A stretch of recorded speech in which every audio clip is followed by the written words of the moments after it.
اوقات کے ساتھ نماز پڑھتے رہے، کیونکہ نماز بے شرمی اور برے باتوں سے روکتے ہیں، اور اللہ تعالیٰ سب کچھ جانتا ہے جو تم کر رہے ہو، یعنی جو کچھ بھی تم دنیا میں کر رہے ہو اللہ تعالیٰ سب کچھ جانتا ہے۔ میرے پیارے بھائیو دوستو، اللہ تعالیٰ اس آیت الکریم میں ان باتوں کا ذکر فرمایا ہے۔ پہلا قرآن مجید کا تلاوت کا، دوسرا نماز قائم کرنے کا، تیسرا ذکر الہی کا۔ نماز اسلامی رکن میں سے ایک بڑا رکن ہے۔ رسول صلی اللہ علیہ وسلم نے فرمایا بني الإسلام على 5 شهادة أن لا إله إلا الله وأن محمد رسول الله وإقام الصلاة وإيتاء الزكاة والحج وصوم رمضان، یعنی اسلام کی بنیاد 5 ستون پر رکھی ہے۔ پہلا، اس بات کا گواہی دینے والا کہ اللہ تعالیٰ ایک سچا معبود ہے، اس کے علاوہ عبادت کی کوئی لائق نہیں ہے، اور یقین محمد صلی اللہ علیہ وسلم اس کا بندہ اور رسول ہے۔ دوسرا، نماز قائم کرنے کا۔ تیسرا، زکوٰۃ دینے کا۔ چوتھا، حج کرنا۔ پانچواں، رمضان کے روزہ رکھنا۔ اسلام لانے کے بعد دوسرے رکن نماز ہے۔ جس نے نماز پڑھی وہ مسلمان ہے، اور جس نے نماز چھوڑ دی وہ خدا کے نزدیک کافر ہے۔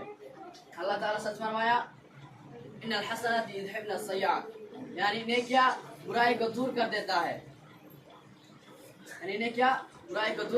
رسول صلی اللہ علیہ وسلم نے فرمایا کہ بھلا تم دیکھو اگر کسی کے دروازے کے سامنے ایک بہتے ہوئے نہر ہو، اگر وہ شخص اس نہر میں 5 دفعہ نہ آتا ہو تو کیا اس کے بدن پر کچھ میل کچل باقی رہے گی؟ تو لوگوں نے فرمایا نہیں۔ رسول صلی اللہ علیہ وسلم نے فرمایا یہی 5 نمازوں کی مثال ہے کہ جو شخص اچھا وضو کر کے نماز پڑھ لیتا، 5 نماز پڑھ لیتا ہے، اللہ تعالیٰ ان نمازیوں کی برکت سے ان نمازیوں کے گناہ کو دور کر دیتا ہے اور انہیں پاک صاف کر دیتا ہے۔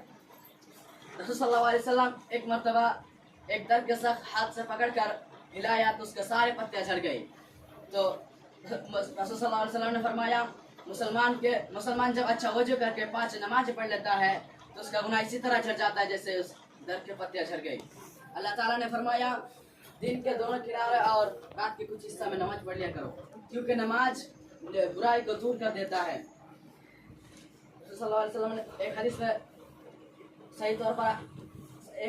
صحیح طور پر ثابت ہے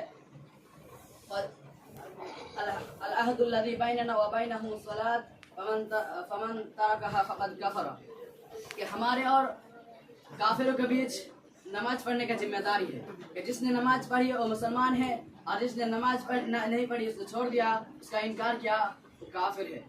اس لیے صحابہ کرام نماز چھوڑ دینے کو بے نمازی کو کافر سمجھ دیتے اور نماز چھوڑ دینے کو کفر سمجھ دیتے۔ قرآن مجید کی اس آیت میں اس کا تائید ہوئی ہے کہ اقیموا الصلاۃ ولا تکونوا من المشرکین، یعنی نماز پڑھو اور مشرکین میں سے مت رہو۔ اللہ تعالیٰ نے فرمایا قد افلح المؤمنون، بے شک ان نمازیوں نے نجات حاصل کر لی الذین هم فی صلاتهم خاشعون، جو اپنے نماز میں خشوع کرتے ہیں۔ یہاں سے میں اپنی تقریر کو ختم کرنا چاہتا ہوں۔ میں آخر میں اللہ تعالیٰ سے دعا کرتا ہوں کہ اللہ تعالیٰ ہم سب کو اطمینان سے نماز پڑھنے کے لیے توفیق عطا فرمائے اور ہمیں نماز میں خشوع کرنے کے لیے توفیق عطا فرمائے، آمین۔ وآخر دعوانا ان الحمد للہ رب العالمین۔ السلام علیکم ورحمۃ اللہ۔